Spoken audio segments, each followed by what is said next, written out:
good evening. I'm Melisa Idris. Welcome to Consider This. This is the show where we want you to consider and then reconsider what you know of the news of the day. Now, a recent survey by market research agency Ipsos revealed that 2/3 of Malaysians believe the economy is in recession.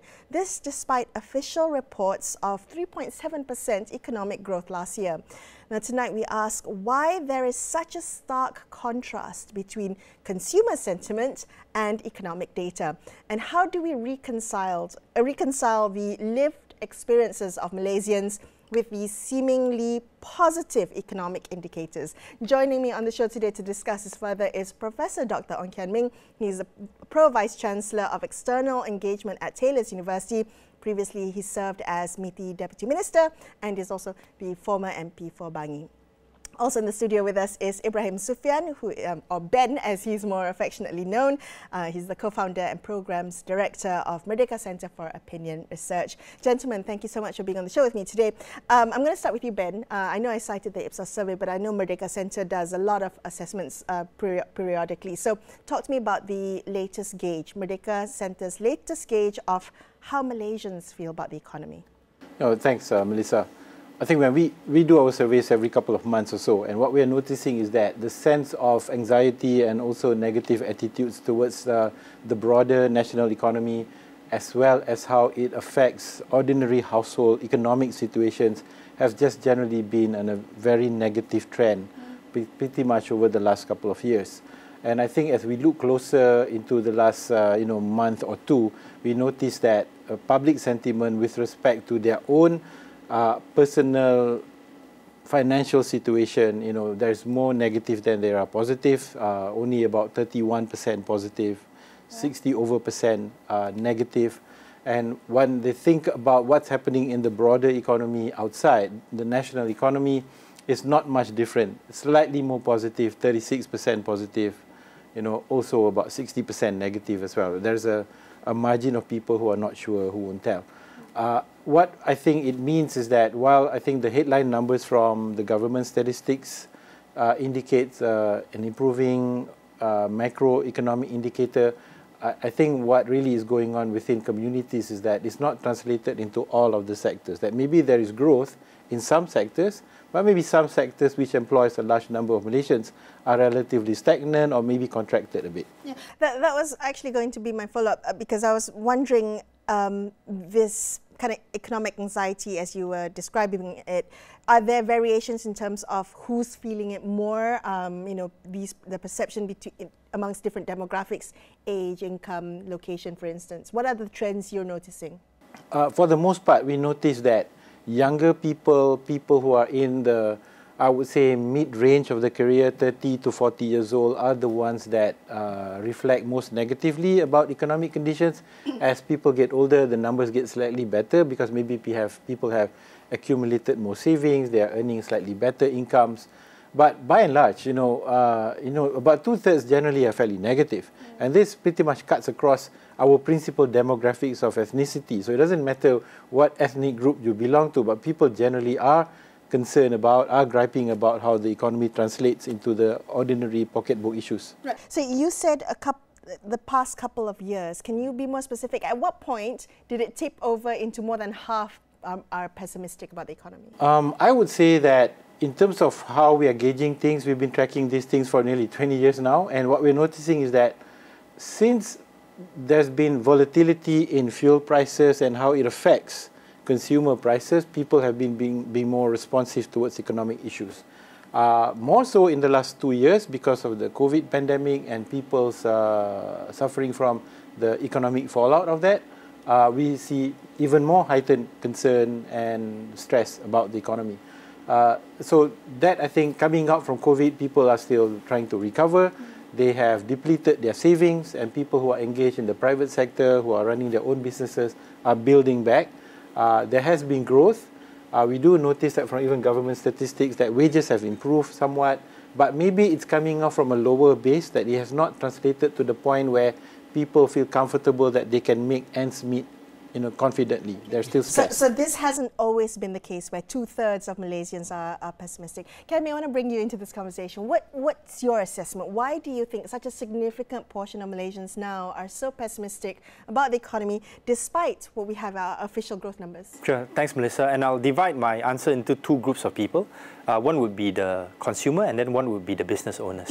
I think for the consumer, they're suffering from three areas. Firstly, the post-COVID fallout, meaning during COVID, even though the unemployment went up, but the disposable income for many households also increased because they did not have to pay back their loans. They had additional subsidies from the government, especially the B40 part, and they did not have much to spend because they couldn't spend it. They couldn't go out to spend.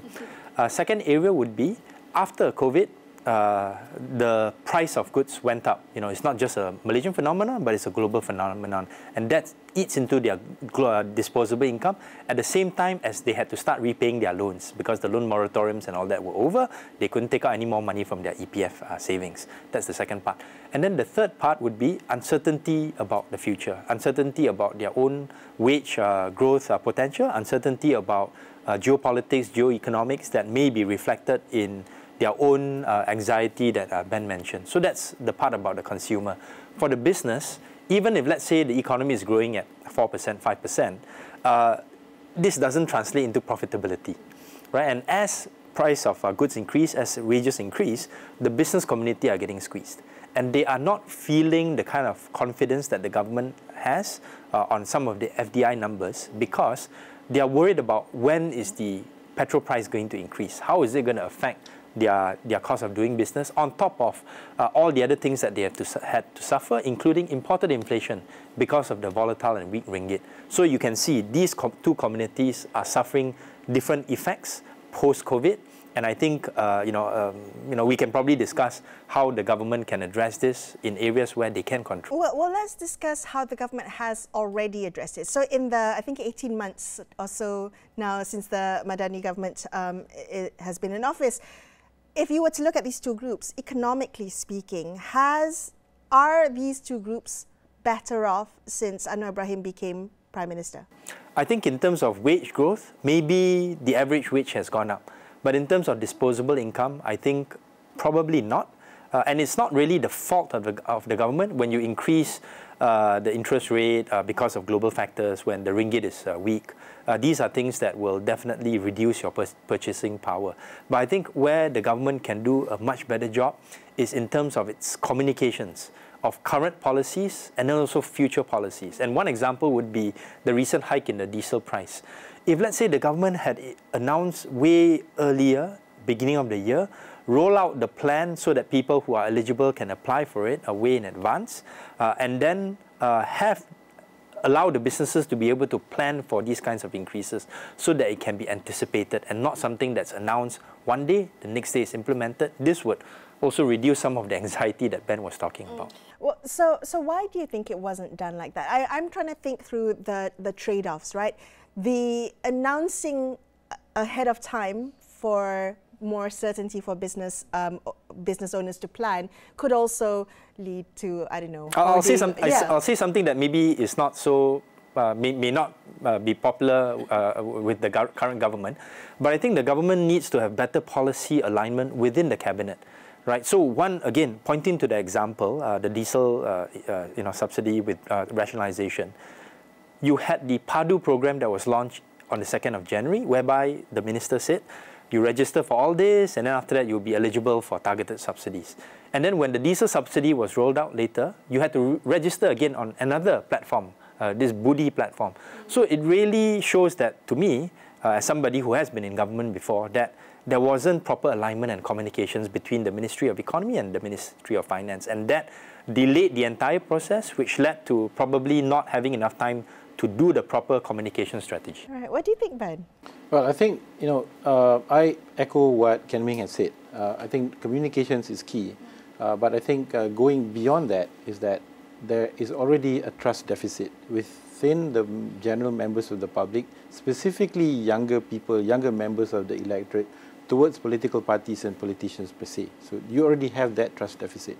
So I think the threshold is now higher for the government to communicate more effectively and at the same time lay out a plan that conveys the message that A, the government has a plan, and B, the government is going to roll it out so that people can anticipate what is coming, and ultimately gives the confidence that the government knows what it's doing, that yes, there are some bitter pills that we have to swallow, but there are ways to mitigate these things. Okay, I would like you, sorry, I know you want to jump in. I just want to ask you to elaborate what you mean by this trust deficit, right? What is it? Is it a trust deficit, skepticism, or distrust in official economic data, distrust that the government has the best interest of people in mind?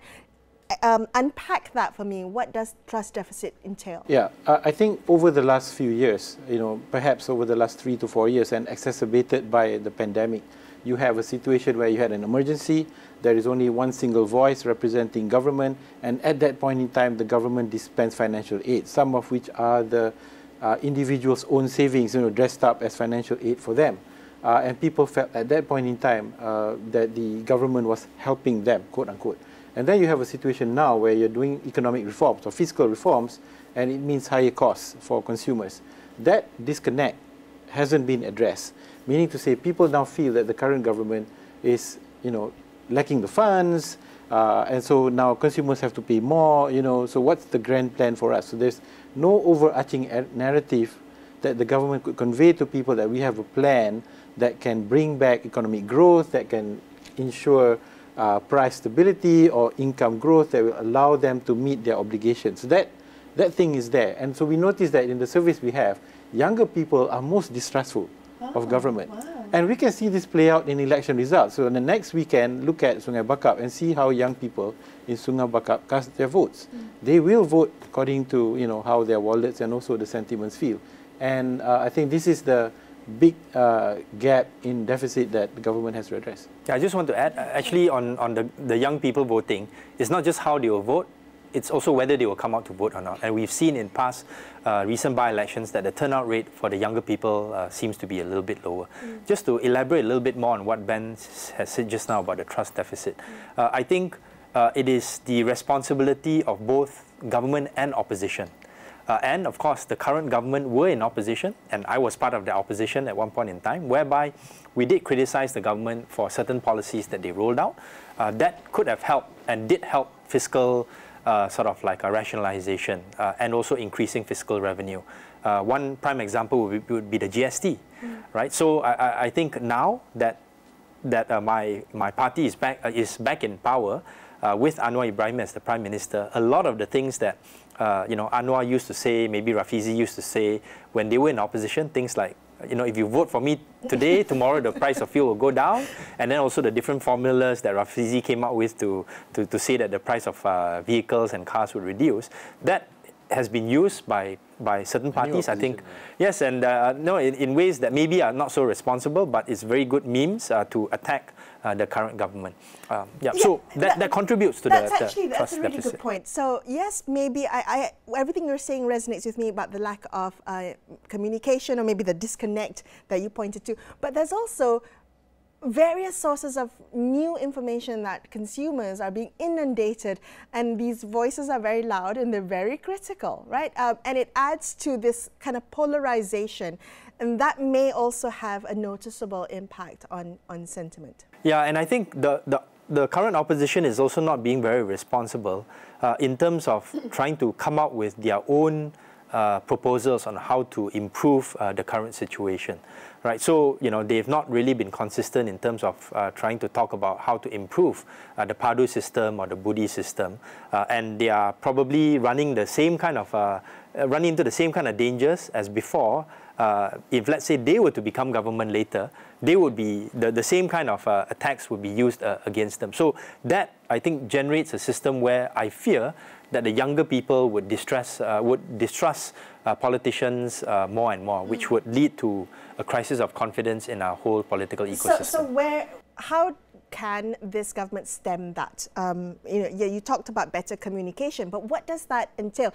I think that if I were to ask the government, if I were to ask Fahmi Fazil, he would say he's trying his best and doing a good job. But where can this government I have one word to say, and then I'll pass it on to Ben, because I want to hear as well.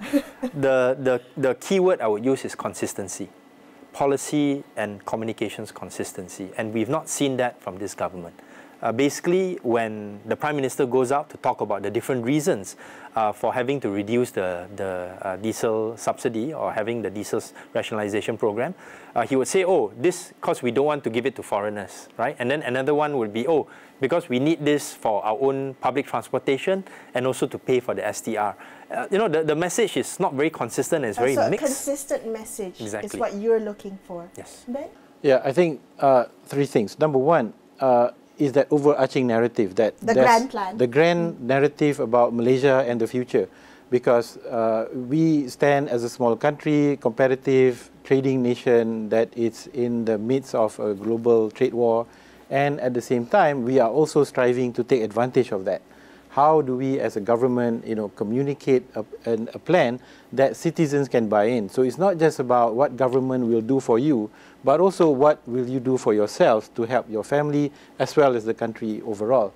I think some mention of that was mentioned when Anwar unveiled the Madani economic framework before the state elections last year, about raising the ceiling and the floor and so on. I think some mention of that, but I think there's a need to kind of flesh it out, that it is not just a challenge for the government to find money to fund for public service programs, but also how can citizens also improve their own outlook. That's point number one, an overarching narrative. And within that, identifying what is the national interest here, the interest of everyone in ruling party as well as opposition. Yes, you can criticize, you can attack, but what's the goal? To have people understand. That's one. Number two is the communications channel. I think the challenge that government and anyone communicating these days is going to face is how fragmented and noisy the space has become. It's no longer the 1990s or even 2010.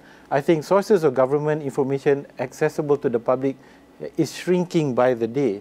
I think in our polling, we noticed that barely 15% of people actually watch news. Nowadays, that's disconcerting for Astro. They get access to news, right, but they get access to news through their echo chambers, right? So they do know what's going on, but it's already filtered and slanted according to the groups they belong to. And so for the government to actually communicate its policies, its plans, its ideas, its demands on the public, that pathway is so narrow. And we like to compare, this research or polling that we do with actual survey results and actual election results.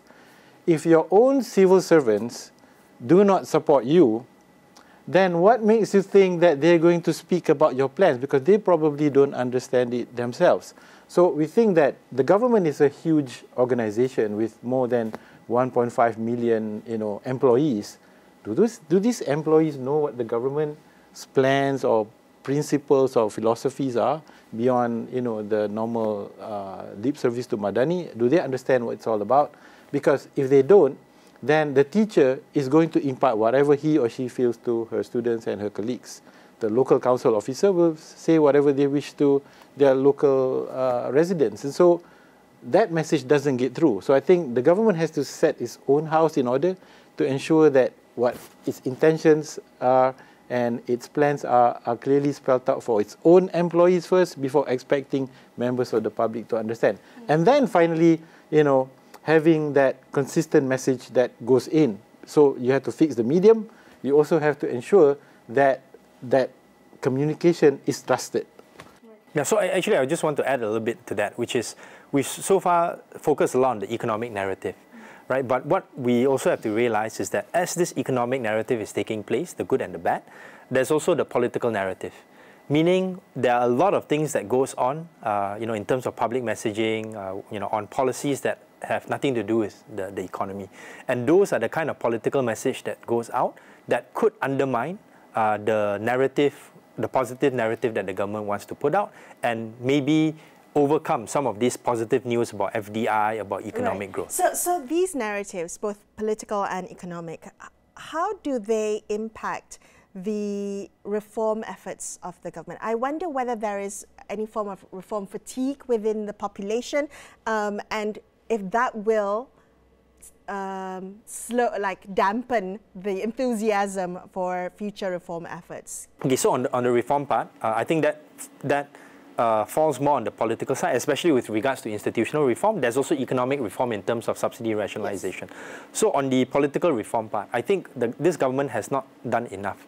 Meaning, making sure that the MACC is independent, wanting to allow for the Election Commission to be more independent and so on and so forth. And when that kind of consistency is not seen, what the people would feel is that cakap tak serupa bikin. You're not saying according to what you used to say or used to say that you will do when in power.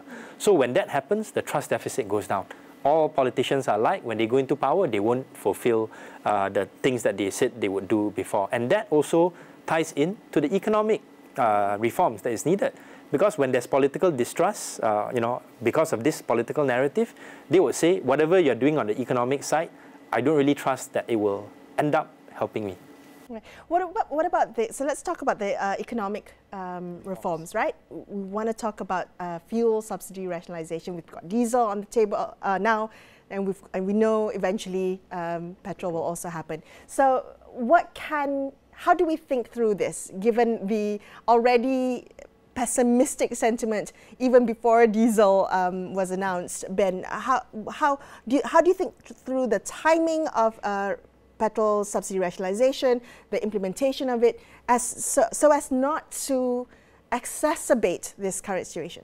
I think it's about having a plan, but also about the communications. I think this is not something in isolation. Other countries have done this. Our neighbors in Indonesia have done this, and they suffered perhaps in the first year or two protests and dissatisfaction, but they were able to overcome all of that and communicate to the people, and people can see direct benefits to them. So what I mean to say is that if the government is really serious about cutting subsidies for petrol, for example, they will generate savings. That savings, some of it will go back to public services and social welfare.